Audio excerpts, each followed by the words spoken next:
Au Kazakhstan, le mouvement de contestation se poursuit. Des manifestants auraient pénétré dans la mairie d'Almaty, capitale économique du pays.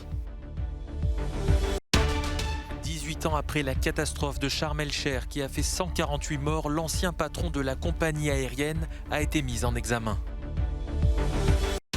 Emmanuel Macron dit vouloir emmerder les non-vaccinés, une phrase choc relayée dans la presse qui suscite l'indignation au moment où les députés débattent sur le pass vaccinal. 3 films sont en lice pour le Lux Audience Award, un nouveau prix où chaque spectateur européen peut voter.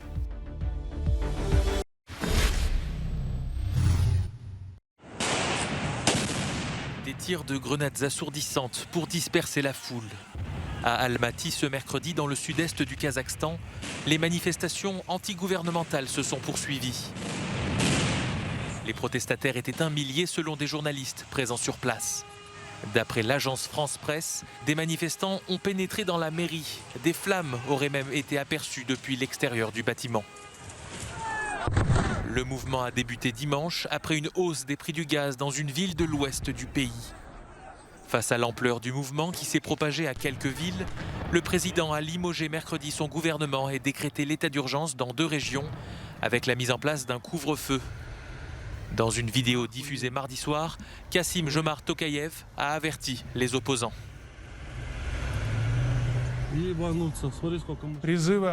Les appels à attaquer les bureaux civils et militaires sont totalement illégaux. C'est un crime qui sera puni. Le pouvoir ne tombera pas. Mais ce dont nous avons besoin, ce n'est pas de conflit, mais de confiance mutuelle et de dialogue.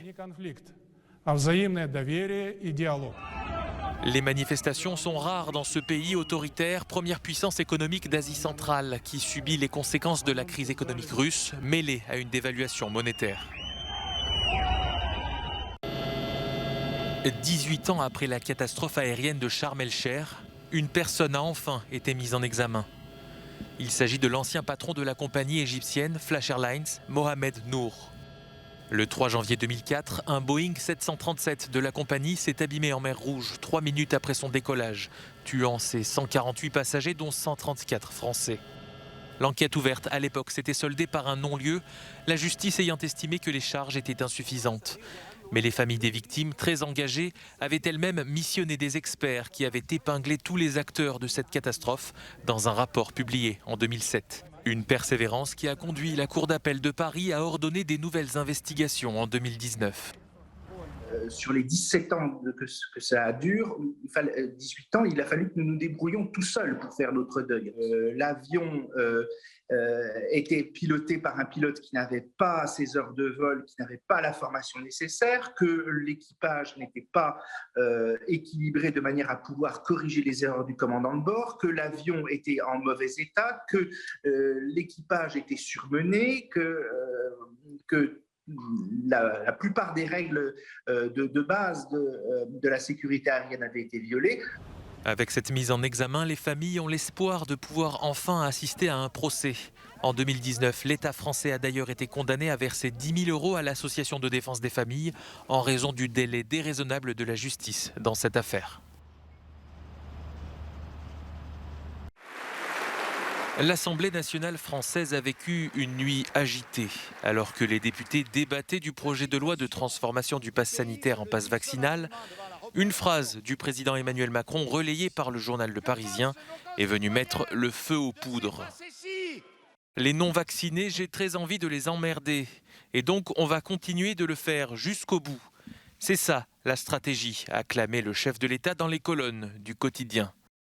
Une sortie qui a suscité un véritable tollé dans l'hémicycle. Résultat, les débats ont été suspendus peu avant 2 h du matin et devraient reprendre cet après-midi, alors que le pays a enregistré 271 000 contaminations en 24 heures. C'est un peu plus qu'au Royaume-Uni, où Boris Johnson estime que des restrictions supplémentaires ne devraient pas être nécessaires. Grâce au fantastique effort national pour booster la Grande-Bretagne, nous disposons désormais d'un niveau de protection substantiel et donc avec les mesures du plan B que nous avons introduites avant Noël, nous avons une chance de surmonter cette vague Omicron sans fermer notre pays. Aux États-Unis, les stocks des nouvelles pilules thérapeutiques de Pfizer destinées à combattre les effets du Covid-19 ont été revus à la hausse.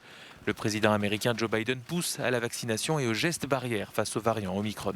Omicron est très transmissible. C'est un variant transmissible, mais très différent de tout ce que nous avons vu auparavant. Vous pouvez vous protéger et vous devriez vous protéger très franchement. Faites-vous vacciner, faites-vous booster. Il y a plein de rappels. Portez un masque. En Chine, à un mois des Jeux Olympiques d'hiver, la stratégie zéro Covid continue. Mardi, une bulle sanitaire a été mise en place afin d'accueillir les 3000 athlètes avec vaccination obligatoire et tests quotidiens. Ce dispositif devrait permettre d'éviter tout contact avec les personnes en provenance de l'étranger et les populations locales.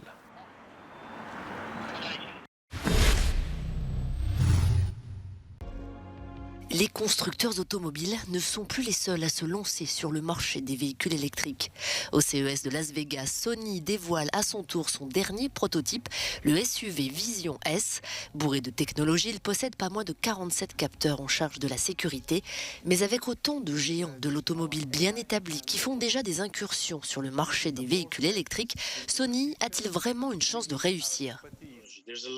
Il y a beaucoup de technologies impliquées dans ces voitures et Sony a l'avantage de bien connaître ses capteurs et ces technologies qu'il fabrique depuis de nombreuses années pour les caméras et tout le reste. Donc en ce sens, cela lui confère un avantage.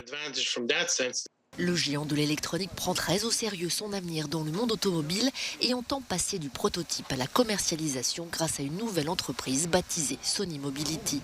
Autre exemple de technologie, le robot agricole Oz de Naio qui entend remplacer les tracteurs à essence et désherber d'immenses surfaces. Ses avantages, réduire les émissions de CO2 car il est entièrement électrique et limiter l'utilisation des produits chimiques. Autre innovation, le tatouage numérique. Cet appareil portable peut transformer presque n'importe quelle image sur Internet en un tatouage temporaire. Vous pouvez choisir le motif que vous voulez et ensuite vous l'appliquez en quelques secondes. Le tatouage dure 1 ou 2 jours. Si vous voulez l'enlever, il suffit de prendre une douche et avec de l'eau et du savon, il partira complètement. Voici un masque anti-Covid et anti-pollution qui contient un filtre actif capable, selon ses inventeurs, de détruire les particules fines et les agents pathogènes ou polluants. Cet autre masque propose un ventilateur intégré qui filtre l'air. C'est une première depuis 1931. Le constructeur automobile General Motors perd sa place de numéro 1 aux États-Unis. En effet, sur l'année 2021, le géant japonais Toyota a vendu plus de voitures que son homologue américain qui a été plus touché par la pénurie de semi-conducteurs. La demande américaine n'a pas faibli au cours de l'année, mais les constructeurs n'avaient tout simplement pas assez de puces électroniques, ce qui les a forcés à suspendre certaines chaînes de production.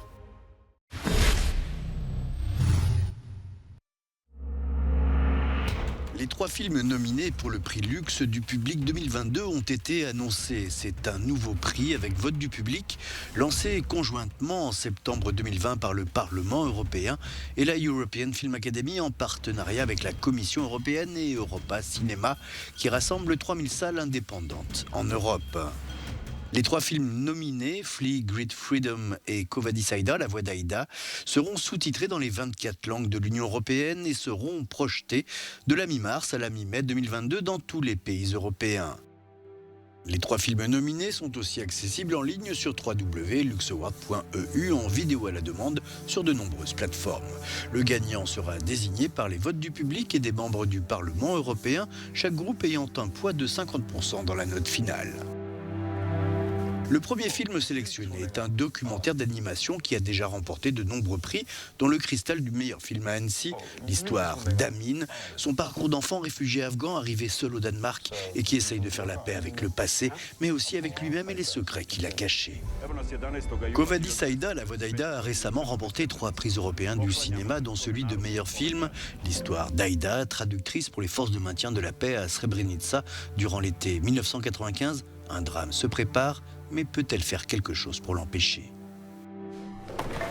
Le 3e nominé est Great Freedom, prix du jury Un certain regard à Cannes l'an dernier. Le film raconte l'histoire de Hans, un homme emprisonné pour son homosexualité dans l'Allemagne de l'après-guerre, qui développe une étrange relation avec son compagnon de cellule Victor, condamné pour meurtre. Tout le monde a le droit de regarder et de voter jusqu'au 25 mai pour son film préféré. Le gagnant sera annoncé lors d'une cérémonie au Parlement européen le 8 juin 2022.